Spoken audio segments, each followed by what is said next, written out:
Hello ladies and gentlemen, welcome back to another mildly interesting video. My Choice of Darling is one of those shows that is so good that it feels like a crime to watch. In fact, I have already watched it, and I can't tell who did this to me. My hands are kind of tied up at the moment. I'm sorry, Madoka Magica, I've not praised you and said you were the best anime I've ever seen, but My Dress Up Darling is just too good.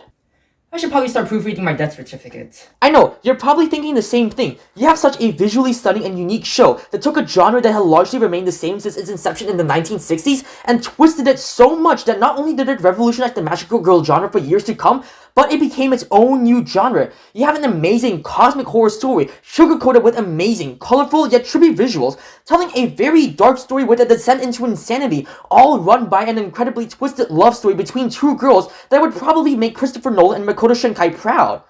And now here I am saying that a rom-com with more ass shots than the substance is the best anime I've ever seen. I know, I'm in danger, but at least let me have my final words before the diehard Madoka Magica fans come find and kill me. That is, if they have survived for this long. Now the best part about this rom-com are the two leads, the popular gal Marin and the shy Hina doll maker Gojo. Yeah, that checks out. Both their personalities shine so much on screen that you feel way more connected to them and you love seeing the two of them interact with each other. For Marin, it's that she is an honest person. She has her hobbies and likes and isn't afraid to show them all the little things. But she's also what the show describes as a woman of action. When she wants something, she will immediately go for it. If she wants to go to the beach, you'll bet your ass she'll go to the beach right away. And we see both of those traits in the eroge speech in episode 2. No filter on what she likes, and she proudly says all of that in front of this boy that she has never really talked to, and this is after Gojo decides to design cosplay for her, and she immediately begins gushing about everything about it. She is so honest and open that the audience immediately falls in love with her. But what makes the show even better is that Gojo also gets the same treatment. He's not just a generic good guy. You see all of his good traits on screen rather than having them spelled out for you. You see that he is dedicated and hardworking to what he does,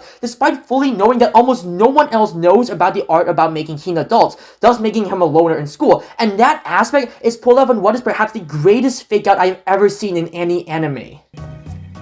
What up, loser? Whoa, my bad, bro!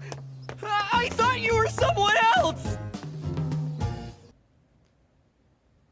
Hi, is this Martin Scorsese? I think I found some great cinema for you right there. We feel more connected to him because we see his positive traits on screen, his passion and his dedication for crafting Hina dolls, and his humility and his perseverance on the quest to make others happy through his art. Episode 4 is pretty much dedicated to showing us this side of him, and we can't help but root for him and support him all the way. We relate more to him. If we only heard about the good things that he does, that's pretty much like telling the audience member to care about a sad wet bowl of Weet-Bix. If this were a regular rom-com, we would have a well-developed female lead right next to what is essentially edible cardboard dressed up as something different, and at that point you might as well just eat cardboard.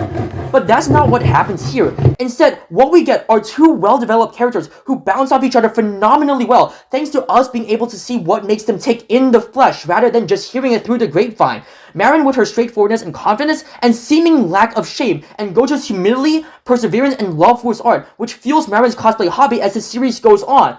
And all of this was set up in the first 2 episodes, and it's incredibly efficient. We get straight to the point, and at this point I was thinking, why is this anime so controversial? The chemistry between the two is fantastic, it's making so many good choices for a rom-com. Like, everyone else must be insane, because there is no way that this is not becoming one of the best rom-coms or even animes I've ever seen. Ta-da! I wore a bathing suit. Oh. So that's why. Now, with all of this sugar also comes a little bit of spice thanks to the fan service mostly provided by Marin and later, the younger sister of the sister duo that comes in halfway through. Okay, listen, I swear the anime is still good, you just need to believe me just for one. It's especially noticeable in the second half of episode 2, and pretty much the entirety of episode 11. Now, you could argue that it fits Marin's character. She is shameless and proud of herself and her hobbies. She loves eroge and she's not afraid to show it. When she needs to measure herself to make cosplay clothing, she goes the extra mile while she's at it. And it fits her. She is a shameless woman of action. I agree with all of that, but it still doesn't change the fact that the fan service still exists in a bigger way than I've seen before. I wouldn't be surprised if most of that budget went to animating those money shots. It can feel a bit excessive. Like, do we need to have fan service here? I bet the studio has a fan service quota they need to reach per episode. But I didn't really see it as a big problem. It still ties into Marin's character of not being ashamed of what she likes and what she has, laying it bare for us to see in more ways than one. And episode 11, that location marks the climax of the romance, and I kid you not, I was holding my breath for so long. It gave me the same level of attention as, I kid you not, Breaking Bad and Mr. Robot, 2 of the greatest shows I have ever seen.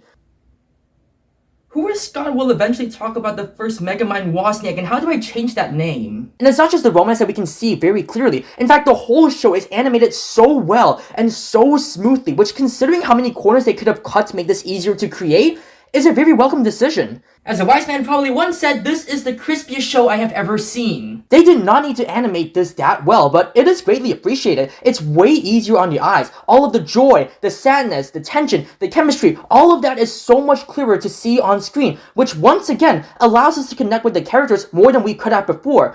But I feel like all of that is just the sugar on top of an already delicious cake. It's simply a bonus thanks to all of the great writing involved in the show that allowed us to connect with those two in the first place. So overall, while My Dress-Up Darling is plagued by a lot of fan service, the chemistry and the well-developed characters make it amazing to watch. It was actually so good that by the time I got to the finale, I went back straight to the beginning to watch it all over again. It was that good. And it's honestly really great that Season 2 is coming out this July, but what took so long? I mean, you have a hit anime in your hands, and normally Season 2 would be announced almost right after airing the finale of Season 1, so why did it take 2.5 years for us to get a proper release date, and why is Season 2 only coming out right now? Well, considering all of the fan service in the show, I think we can all guess what happened. Dude, come on, it's not like animating all of that fan service for My Dress-Up Darling is going to delay Season 2 so much because we become raided by the fan service police right now.